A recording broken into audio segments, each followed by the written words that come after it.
Assalamualaikum warahmatullahi wabarakatuh. Selamat pagi anak-anak. Bagaimana kabarmu hari ini? Iya. Baik, hari ini kita bersama-sama dengan kelas 4 ya, dalam satu ruangan. Karena hari ini pengajar dari kelas 4 itu berhalangan ya. Baik, untuk kelas 5 dan kelas 4 sebelum kita mulai pembelajaran, mari kita berdoa bersama-sama. Semoga pelajaran hari ini bermanfaat bagi kalian. Silakan ketua kelas disiapkan berdoa.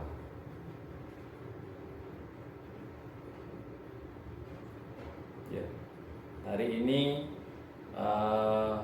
untuk pelajaran kelas 4 itu berkaitan dengan gagasan pokok dan gagasan pendukung. Ya, jadi pelajaran kelas 4 adalah bahasa Indonesia, sedangkan untuk kelas 5 adalah IPA atau ilmu pengetahuan alam yang berkaitan dengan alat gerak hewan dan manusia. Ya. Oke, kita mulai dulu dari kelas 4 dulu ya. Mohon diperhatikan materi yang ada di layar. Pada hari ini kita akan belajar yang berkaitan dengan gagasan pokok. Apa itu gagasan pokok? Ya, gagasan pokok adalah ide sentral atau inti bahasan. Ya, ide sentral atau inti bahasan dalam sebuah teks atau sebuah paragraf. Ya, jadi sebutan dari gagasan pokok itu adalah inti dari pembahasan di sebuah teks atau paragraf. Ya. Kemudian seringkali gagasan pokok itu dinyatakan secara jelas dalam kalimat utama paragraf itu. Jadi gagasan pokok itu bisa kita lihat ya dengan jelas di kalimat utama paragraf atau dalam sebuah teks atau paragraf ya. Kemudian dari gagasan itu dikembangkan. Gagasan ini mempunyai fondasi bagi semua secara detail dan penjelasannya selanjutnya. Jadi gagasan pokok itu nanti akan berkembang ya. Jadi, seperti itu. Berkembang menjadi satu teks atau paragraf. Apa itu gagasan pendukung? Tadi sudah ada gagasan pokok, ini adalah gagasan pendukung. Gagasan pendukung itu adalah sebuah rincian ya, rincian atau penjelasan yang lebih lanjut dari gagasan pokok tadi. Ya. Seperti apa bentuknya? Bentuknya adalah seperti statistik. Ya, tahu statistik? Semacam data analis, data yang di situ ada berbagai macam data ya. Biasanya ada grafik-grafiknya ya, gambar-gambarnya. Kemudian ada fakta ya, fakta. Jadi kalau statistik itu konkretnya dia ada grafik, ada angka-angkanya dan ada gambar-gambarnya ya. Atau sebuah kutipan, kutipan dari sebuah penjelasan tertentu dan ada penulisnya, itu adalah kutipan ya. Kemudian memperkuat gagasan pokok, fungsinya adalah fungsi dari gagasan pendukung adalah memperkuat gagasan pokok, memperjelas, menambahkan kekuatan gagasan utamanya seperti itu. Itu adalah gagasan pendukung ya, gagasan pendukung. Cara mencari kalimat utama ya. Cara mencari kalimat utama ya. Jadi gagasan pokok tadi itu ada kalimat utamanya. Kalimat utama umumnya ditemukan di awal atau di akhir paragraf. Di awal dan di akhir paragraf. Ya. Mengandung gagasan pokok. Kalimat ini berisi inti pesan yang ingin disampaikan penulis.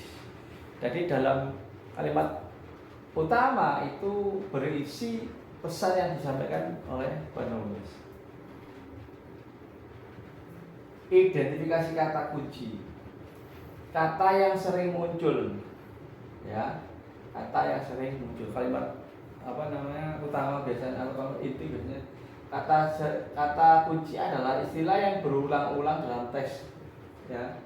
Diperhatikan frekuensi atau kemunculannya, jumlah kata itu muncul terus berkali-kali. Kemudian terhubung dengan topik, kata kunci memiliki korelasi atau hubungan erat dengan topik utama bahasan. Nah, ini membantu memahami fokus teksnya. Itu untuk pelajaran kelas 4. Ini Bapak punya tugas bagi kalian untuk dalam satu teks nanti kalian pelajari mana yang namanya gagasan pokok dan gagasan pendukung. Ini tugasnya bisa dibagikan. Sebelumnya kalian bisa bikin kelompok dulu. Mungkin sudah tempat duduknya sudah disiapkan seperti itu sebagai kelompok masing-masing, ya.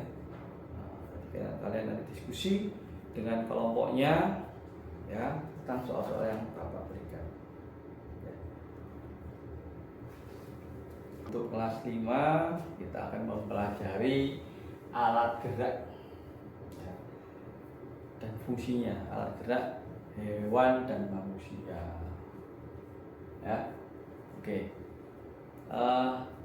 Kalian itu bisa berjalan, bisa berdiri, ya, bisa apa lagi ya? Bisa berlari, bisa jongkok. Nah, itu mempunyai alat gerak. Jadi badan kita itu termasuk dalamnya ada alat geraknya. Alat gerak pada hewan. Alat gerak pada hewan yang pertama adalah kaki. Ya, ini kaki. Nah, kaki untuk misalkan kuda ini untuk apa aja? Untuk berjalan, untuk berlari, untuk melompat. Ya. Jadi kaki kuda itu untuk berjalan, berlari, untuk melompat. Ya. Ini bagi hewan yang hidupnya di darat. Ya. Jadi contoh lain misalkan yang melompat itu yang kanguru. Nah, kanguru melompat, tidak berjalan. Ya, kanguru itu melompat. Oke, yang kedua adalah sayap. Ya, berarti sayap itu hewan yang bisa terbang, ya, hidupnya terbang dari satu dahan ke dahan, dari pohon satu dan pohon yang lain. Misalkan burung dan kelelawar, itu mempunyai sayap. Tapi ada juga yang ikan tapi mempunyai sayap. Ya, itu juga alat gerak juga. Ikan tidak tidak hinggap di dahan, ya, tapi dia tetap berenang. Jadi mempunyai sirip juga. Nah, sirip adalah digunakan oleh ikan dan bergerak dan berenang di dalam air, entah itu air laut atau air tawar. Kemudian ada lagi otot perut. Nah, ini untuk binatang apa kira-kira? Otot perut. Otot perut berarti binatang yang melata atau dia hidupnya yang di atas, di darat tapi di atas tanah, tapi untuk bergerak di tanah. Misalkan contoh cacing, ular. Alat gerak pada manusia, ya, dibagi menjadi dua. Ada alat gerak yang aktif dan alat gerak yang pasif. Apa yang aktif? Contohnya adalah otot. Otot berfungsi sebagai apa? Berfungsi sebagai kontraksi dan relaksasi menggerakkan tulang. Ternyata yang menggerakkan tulang adalah otot. Contohnya tangan, ini ada ototnya, ya. Jadi bukan tulang, tapi dia ternyata yang aktif adalah otot. Untuk berlari itu otot yang ada di paha, di kaki, ini adalah. Yang kedua adalah alat gerak pasif, adalah tulang. Fungsinya adalah tempat melekatnya otot, ya, membentuk tubuh dan melindungi organ. Jadi fungsinya tulang itu adalah melekatkan otot-otot, melekatnya otot. Jadi di dalamnya ini di tangan ya, dalamnya ada tulangnya, ada ototnya yang menempel, ya, dan membentuk tubuh. Wah, jadi badannya kelihatan. Oh, ini tubuh. Ya. Melindungi organ, ya, melindungi organ. Jadi di dalam kerangka ini ada organ-organ tubuh, jantung, hati, ya, empedu, apa lagi? Seperti tadi fungsinya ya kaki untuk berjalan dan berlari. Kaki memungkinkan mobilitas di darat. Jadi yang punya kaki, entah itu manusia dan hewan itu yang berjalan itu biasanya menggunakan alat gerak kaki. Kemudian manusia mempunyai tangan, ya, untuk memegang dan menulis. Tangan, fungsi dari tangan atau apa saja yang mungkin tidak hanya memegang, mengangkat juga, ya, mengambil. Nah, itu. Kemudian sayap, ya, untuk terbang, untuk melayang. Ini yang punya sayap jelas hewan, ya, sayap.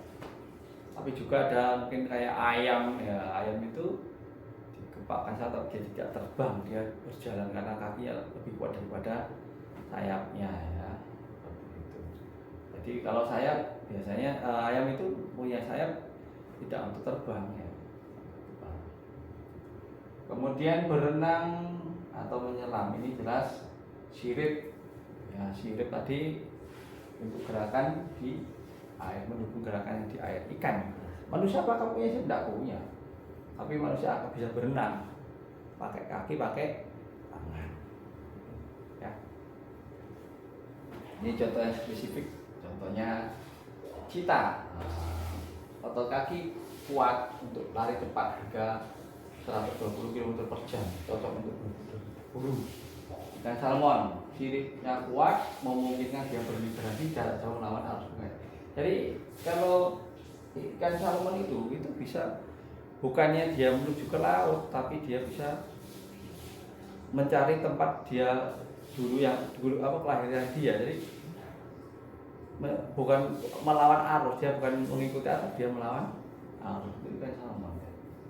Kolibri, ya, ini burung yang dia stabil terbangnya saat dia makan atau minum nektarnya bunga, itu dia terbangnya stabil, tidak goyang-goyang. Dia bisa pelan-pelan, bisa dia tidak seperti burung biak. Kalau burung yang lain kan digunakan untuk jarak jauh, ini enggak. Ini kolibri ini dia punya kestabilan di sayapnya, dia stabil dalam terbang.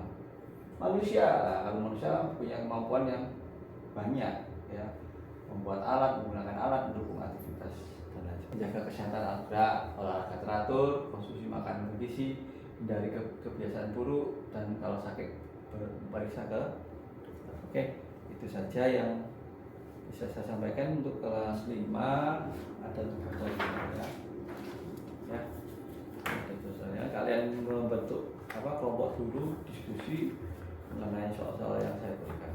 Anak-anak sekalian, kalian hari ini bagaimana pelajaran hari ini? Menyenangkan? Ya, apakah kalian sudah memahami apa yang saya sampaikan? Ya, mungkin dalam menyampaikan Bapak terlalu cepat atau mungkin terlalu lambat, ya. Jadi perlu kalian bisa berkomentar mengenai itu, ya. Kita merefleksi pada hari ini, kita belajar apa yang pertama tadi, untuk kelas 4 tadi memahami mengenai gagasan pokok dan gagasan pendukung. Untuk yang kelas 5 kita mempelajari alat gerak hewan dan manusia beserta fungsinya, ya. Ya, itu saja yang bisa saya sampaikan untuk hari ini, semoga bermanfaat. Ya, saya akhiri. Assalamualaikum warahmatullahi wabarakatuh.